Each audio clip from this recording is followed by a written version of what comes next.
Jacob. Bonjour. Merci beaucoup d'avoir accepté mon invitation aujourd'hui sur Radio J pour parler de votre actualité, bien sûr, mais aussi un petit peu de votre parcours, de vous.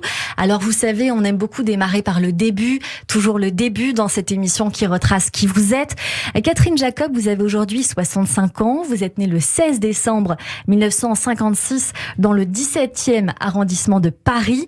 Vous avez un petit frère. Votre papa était... c'est pas le cas? Pas de petit frère? Non. Ok, alors je pensais, autant pour moi, votre papa était chirurgien dentiste, votre maman Eliane était orthodontiste et malgré ce qu'on pourrait penser, vous n'êtes aucunement juive, ce qui vous a valu tout de même ce traitement puisque vous avez été victime d'antisémitisme, je crois. Ah mais c'est tout le temps, j'ai pas été, je suis de temps en temps assez réveillée là-dessus, mais j'ai des petites choses genre, ah bah pour vous forcément. Ouais. Déjà moi ça me suffit ça. Ouais. Oui. Et quand vous étiez, ça a démarré quand vous étiez petite, je crois, toute petite. Non, pas toute petite, pas vraiment. 7 ans, 10 ans. Je pense que mes parents devaient être considérés comme ça, puisque mon père s'appelait Joseph, donc ça allait pas plus loin. Ouais. En 4e, j'avais une petite camarade qui avait trouvé très amusant de m'appeler Abraham pendant une année. Enfin voilà, c'est des niaiseries dans ce goût-là, voilà. Et récemment, est-ce qu'il y a eu des choses, puisque l'antisémitisme en ce moment c'est un sujet dont on parle tout le temps, bien évidemment. Je mords, vous voyez, donc on ne vient pas trop me frotter. Vient pas trop vous embêter. Alors vous n'êtes pas juive, mais vous dites que, enfin, vous appelez ça comme un antisémitisme primaire. Bah oui, puisque c'est d'office. D'office, c'est catalogué comme ça, et puis c'est pas autrement. Votre papa était breton. Oui, il s'appelait Joseph et il était bretonnant. C'est-à-dire qu'il parlait breton avec ma grand-mère, un petit peu pour agacer ma mère, faut bien le dire. Voilà. Votre maman était quoi? Ma mère était picarde. Alors vous êtes en réalité... Et tous ces gens-là sont catholiques baptisés, vous voyez, bon... Mais du breton bretonnant, mais il y a beaucoup de Jacob en Bretagne. Hein. Oui, vous dites d'ailleurs que vous êtes descendant des Jacobites. Je pense qu'il y a une logique là-dessus, puisqu'il y a eu 40 000 personnes qui sont arrivées à Nantes entre le XVIIe et le XVIIIe siècle. Je crois que ça va jusqu'en Lituanie. Hein. Mais il y a plus de 200 familles. Ces gens étaient des partisans de Jacques II et Jacques VII. Il y avait deux royaume, mais ils perdaient leur nom. Donc ça devenait Jacobus, et puis ça se raccourcit. Mais je m'appelle peut-être... j'ai peut-être 3 gouttes de McDonald's. C'est le fait d'avoir été victime d'antisémitisme et de l'être encore aujourd'hui qui vous a donné envie. Je suis pas victime, je suis un peu comme Jean-Claude Van Damme, si vous voulez, je suis aware. Vous êtes aware par rapport à ça. C'est ça qui vous a donné envie d'aller chercher au plus loin dans vos origines? Non, je n'ai pas été chercher au plus loin. Il n'y a qu'à taper Jacobite. Hein. Ça va tout de suite. Mais je n'ai pas la preuve totale. Parce que ça fait plus de, 2-3 siècles. Tout ce petit monde s'est mélangé. Mais moi, j'ai une culture picarde et... par mon père, d'une façon assez fumeuse, bretonne, parce que on les voyait pas beaucoup. Quel genre d'enfance vous avez eu, Catherine Jacob? 5 ans à Paris, et après la province. Après, vous êtes partie vers Paris, de nouveau, en pension à 16 ans. Voilà. C'était difficile, ça? Non, c'était plutôt rigolo. Ça m'a permis de rater mon bac D. Je détestais tout ça, mais en repiquant, ça m'a amusée parce que j'étais la petite vedette, quoi. Mais bon, j'ai détesté les maths et tous ces petites choses obligatoires parce que évidemment, la littérature, la géographie, l'histoire, les langues, tout ça, ça ne valait rien. Une imbécilité totale, si vous voulez. Mais j'ai quand même eu ce bac avec un 18 en philo. Ah, voilà qui est bien. Donc finalement, vous avez un bac, vous avez un diplôme d'architecture. Non, vous n'avez pas de diplôme d'architecture, donc on casse les préjugés et tout ce qu'on pouvait penser. En tout cas, voilà, c'est des études que vous entamez. Alors, je précise quand même que j'ai pas adoré, moi, le petit passage. C'était aux Beaux-Arts, c'était UP9. Il y avait quand même un petit climat machiste, primaire, de petits neuneux de 18 balais dont les parents avaient réussi à payer l'inscription. C'était hallucinant. Ouais. Donc ça, c'est pareil. Hein, ça vous a pas plu? Du tout. Alors, vous avez quand même fait les cours Florent. Vous avez le cours Florent. On dit le cours Florent. Oui, parce que à l'époque, c'était très romantique. Hein. C'était quai d'Anjou. On était très peu. Et les petits collègues s'amusaient. Alors, les mecs s'amusaient à s'essayer aux fleurs émouchetées en col en verre sur les quais où il y avait régulièrement quand même des inondations. Ça, c'était très joli. Vous gardez de bons souvenirs de ça? Moi, c'est un souvenir merveilleux. J'ai encore des amis de cette époque-là, mais je suis restée 1 an et demi. Vous êtes resté de 78 à fin 78 à 80, quelque chose comme ça. Voilà, 1 an et demi. Et vous commencez alors votre carrière assez vite par de la figuration, des petits rôles. Non, pas de figuration, never. Pas de figuration. Et ben on casse vraiment tout ce qu'on peut regarder sur Internet. Et ben c'est bien de vous avoir pour pouvoir justement n'importe qui. Exactement. Non, j'ai commencé des petites panouillettes et puis à un moment donné j'en ai un petit peu marre. Alors j'ai fait la babysitter pour écrire un spectacle, qui était un truc de bébé, hein, bon. Bienvenue au club. Voilà. Et j'ai été repérée par quelqu'un à qui je dois tout, qui s'appelle Romain Brémond, qui était casting et qui est maintenant producteur, qui m'a fait rencontrer d'autres gens, voilà. Alors, vous, à ce stade, une petite question, parce que quand même, il y a un petit peu de... Voilà, il y a du... vous tournez un petit peu, vous êtes sur les planches. Est-ce qu'à ce stade, vous savez ce que vous allez faire, ce que vous avez vraiment envie de faire? Ah ben, je le sais depuis l'âge de 8 ans. Vous le savez depuis toujours. Mais j'ai une espèce d'instinct de conservation qui me dit de ne surtout pas le dire.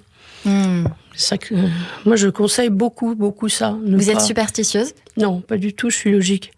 Moi, j'étais en classe avec une espèce de petite pouffe qui expliquait qu'elle allait être actrice. Et je l'ai retrouvée...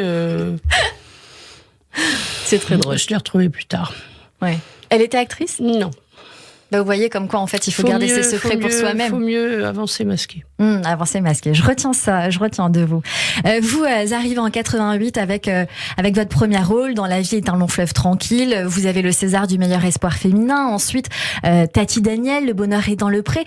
Je tiens pas à m'arrêter sur ces 3 rôles, mais juste dire, est-ce que c'est important pour vous qui êtes accomplie en tant qu'actrice aujourd'hui d'avoir un réalisateur qui croit en soi, qui vous donne une chance quelque part et qui vous la redonne plusieurs fois?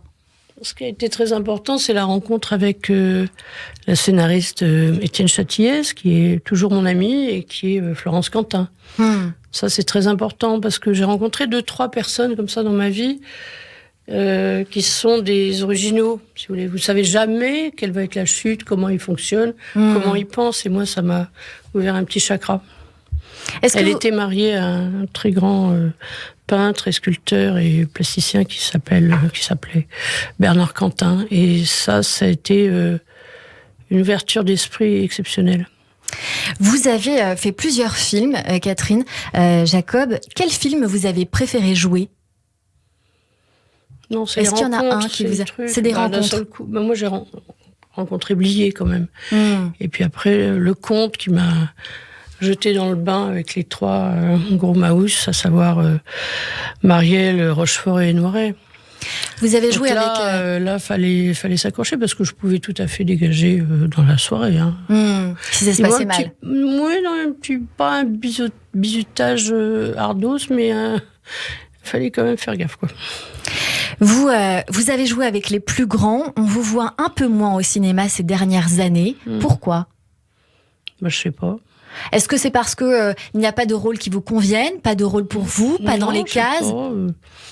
Bon, moi, je regrette pas vraiment les comédies actuelles. Bon. Moi, je vous aurais bien vu dans Qu'est-ce qu'on a fait au bon Dieu, qui sort aujourd'hui. Pourquoi pas? Oui, mais non. Je sais pas. Après, moi, j'ai eu des rôles formidables à la télé. Hein. Oui. Vous avez complètement les 21, 22 jours. À partir de 2004, non, je ne sais pas les dates. Là, dans les dates, rien dire ça. Vous avez commencé. Mais non, j'ai commencé bien avant. Mais quand vous avez un temps comme ça de 6 semaines où c'est pour vous, c'est bien aussi. Hein. Plutôt que de faire des petites apparitions. Alors aujourd'hui, en apparition qui va durer en tout cas jusqu'à mi-juin, vous jouez au théâtre en ce moment, au théâtre Hébertot. Ça a commencé hier, j'ai eu le plaisir de venir vous voir. Vous avez le rôle de la baronne Duverger dans Le fil à la patte, une comédie de Georges Feydeau, mise en scène par Christophe Lidon, que l'on peut qualifier comment? D'absurde, rocambolesque. Comment vous voyez-vous Feydeau, c'est c'est un pourfendeur. Évidemment, le stylisme, Lidon a voulu faire quelque chose qui se passe un peu plus dans les années 50. Moi, ça manque pas vraiment de pas mettre de corset, si vous voulez. C'est pas bon. Mais dans les pièces de Feydeau, on parle d'amour, de porte qui claque et de pantalonnade. Il y a aussi un truc qui revient tout le temps, c'est l'argent. Et c'est ça qui tient la pièce. Et l'argent, c'est moi. L'argent, c'est vous, en effet. On est Verger, l'acteur Jean-Pierre Michael qui est Fernand Boisdanguin.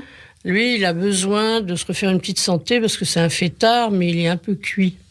Et il est obligé d'annoncer à son amoureuse, qui est une chanteuse de cabaret, qui est Noémie Elbaz, qu'ils vont se séparer. Mais il ne sait pas comment faire parce qu'il se prend les pieds dans le tapis beaucoup. Et il a quand même trouvé une petite héritière. Et la petite héritière n'est pas du tout une petite oie blanche. Elle croit. Elle aime les vilains garçons, quoi. Oui, elle aime le frisson. Voilà. Oui, c'est bien dit. Moi, je suis venue vous voir hier. Ça démarre avec un univers burlesque au Moulin Rouge. Ça tourne autour de Lucette Gauthier, mais finalement pas tellement. C'est une chanteuse de cabaret, follement donc amoureuse de Fernand Boisdanguin, dont vous venez nous parler. Mais donc, il lui semble... Enfin, il est promis à un autre destin, mais finalement, ce destin, c'est l'argent. Il n'est pas promis du tout, il est cuit. Il va le chercher. Il est absolument aux abois. Donc, il faut qu'il est obligé de trahir.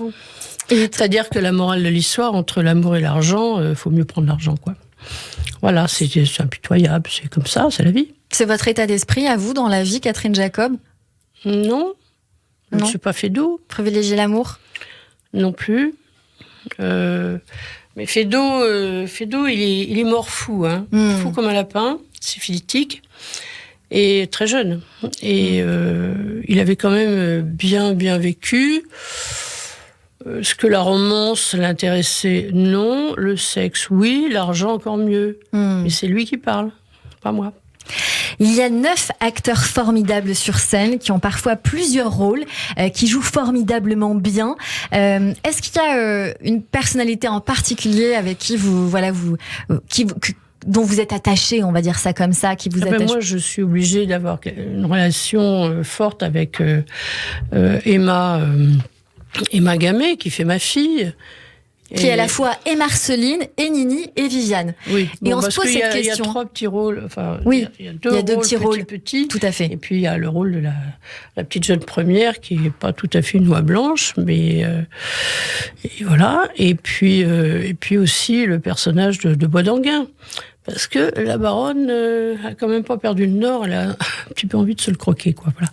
C'est ça. Elle a un petit peu envie de se le croquer. Vous dites, elle lui fait des avances. Voilà. Pourtant, c'est censé être son futur gendre. Oui, mais le futur gendre, il est uniquement là pour son argent à elle. Donc, bon. Comment vous avez atterri dans le rôle de cette baronne très spéciale ? J'ai atterri parce que je connais Christophe Lidon, avec qui j'ai déjà travaillé. On avait fait l'Impresario de Smyrne. Et c'est une reprise, ça. Un peu serré, mais on l'a déjà joué il y a 4 ans au Théâtre Montparnasse. Vous avez une jolie carrière au théâtre. Quel genre de rôle vous avez apprécié le plus interpréter ? Bien sûr, celui-ci actuellement donc au Théâtre Hébertot. Mais Catherine Jacob, est-ce qu'il y a un rôle qui vous marque et que vous avez aimé spécialement jouer ? Moi, j'ai beaucoup aimé travailler un monologue de Rémi DeVos, qui était un truc terrifiant, que j'ai fait en 2015. Alors, 2015, je suis arrivée le 3 novembre au Théâtre de l'Œuvre, et le 13, il y avait le Bataclan envoyé.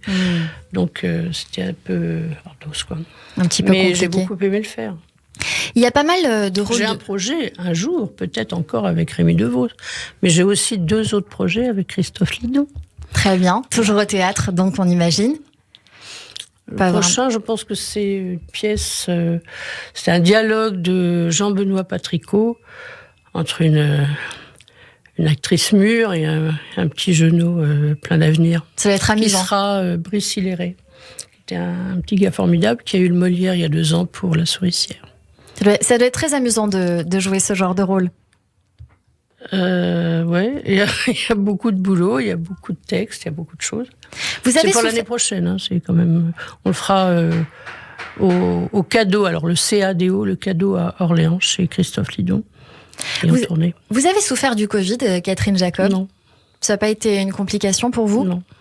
Je pensais à ça comme ça. Et l'occasion de revenir avec vous sur... arrivé, hein, je suis vaccinée, mais... Oui. Non. Il y a plusieurs rôles que vous avez joués forcément. Les rôles qui m'ont marqué moi personnellement sont les rôles de maman. Une note plus personnelle, si vous me permettez de mettre le pied dans la porte. Vous en avez parlé dans la presse.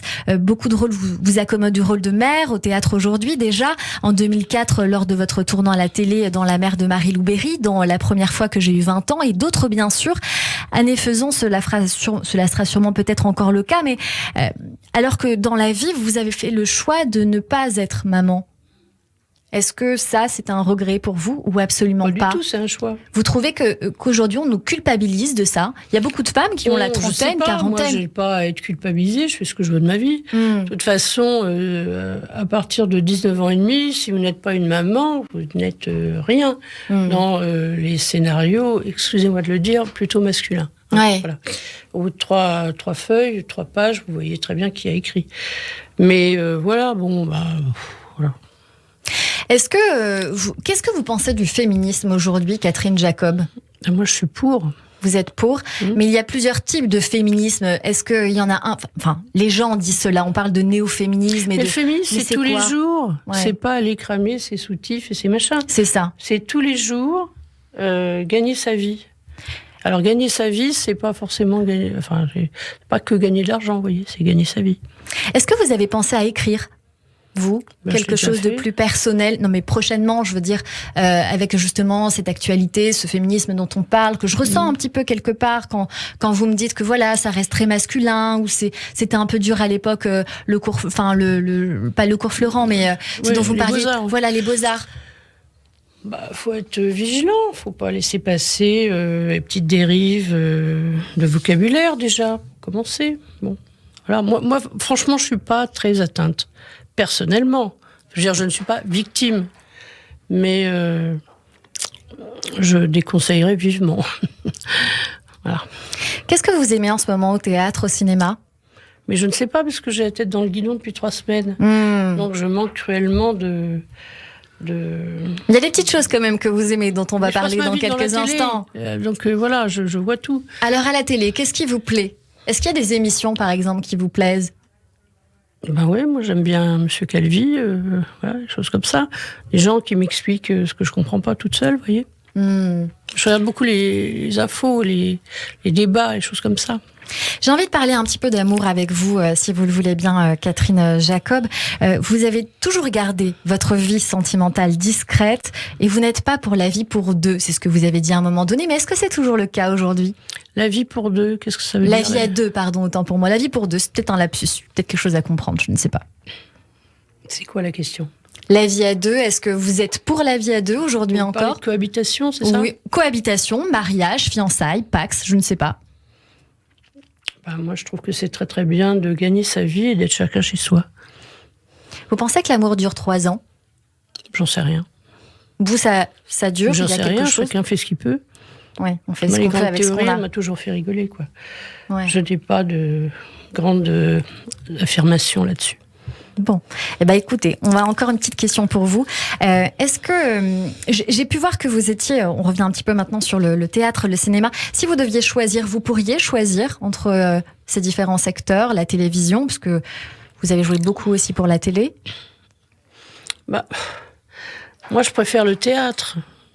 Maintenant, financièrement, les rapports sont de 1 à 20, si vous voulez. Donc, il y a un moment donné, les choix sont clairs.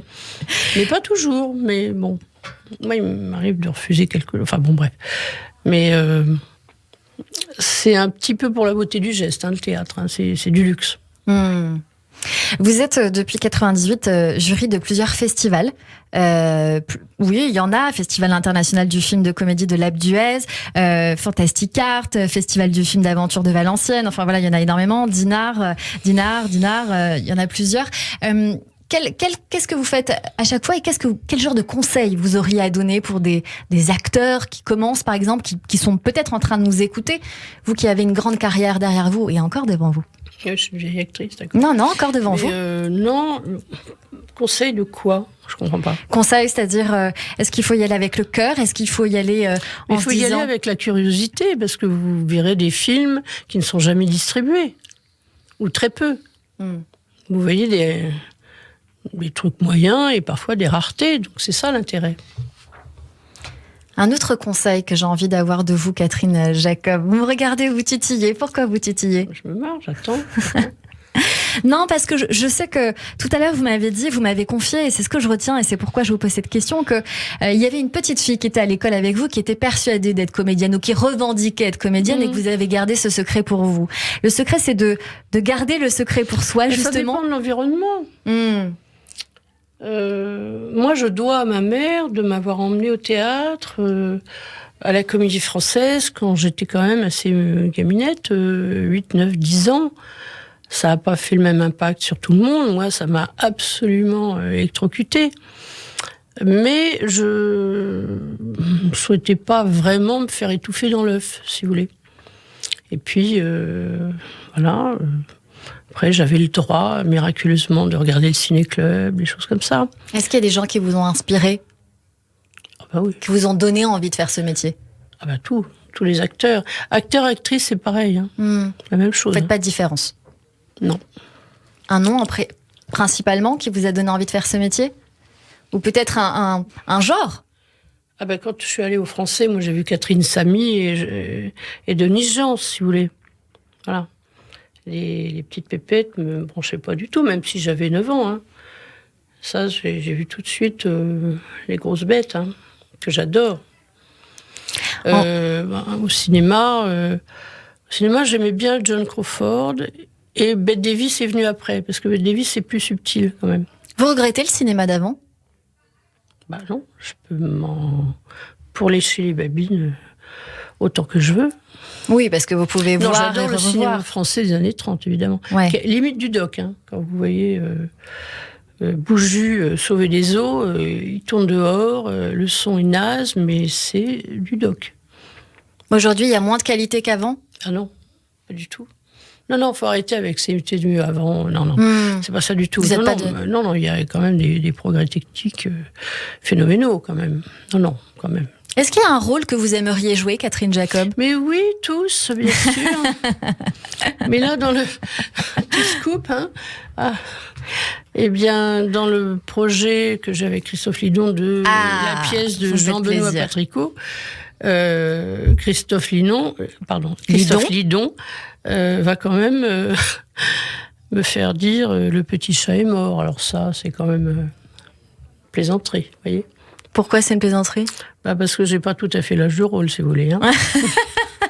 Mais c'est ça qui est amusant, c'est tout l'art de... Je viendrai vous voir, Catherine Jacob. Vous avez quand même les extraits avec Adjani, encore les mythes bébés, quoi, en face de Bernard Blier, qui s'arrange pour la laisser dans une ignorance crasse. Enfin, on imagine assez mal un petit plan sexuel entre ces deux-là, si vous voulez. Donc c'est quand même un truc très intéressant. Et pof, on fait un petit saut vers MeToo, vous voyez. C'est intéressant. On viendra vous voir, Catherine Jacob. Vous m'avez donné envie. En tout cas, j'ai hâte qu'on y soit bientôt l'année prochaine. Oui, l'année prochaine. C'est à Orléans. On viendra à Orléans, c'est promis. Allez, on continue à parler avec vous et de vous dans cette émission.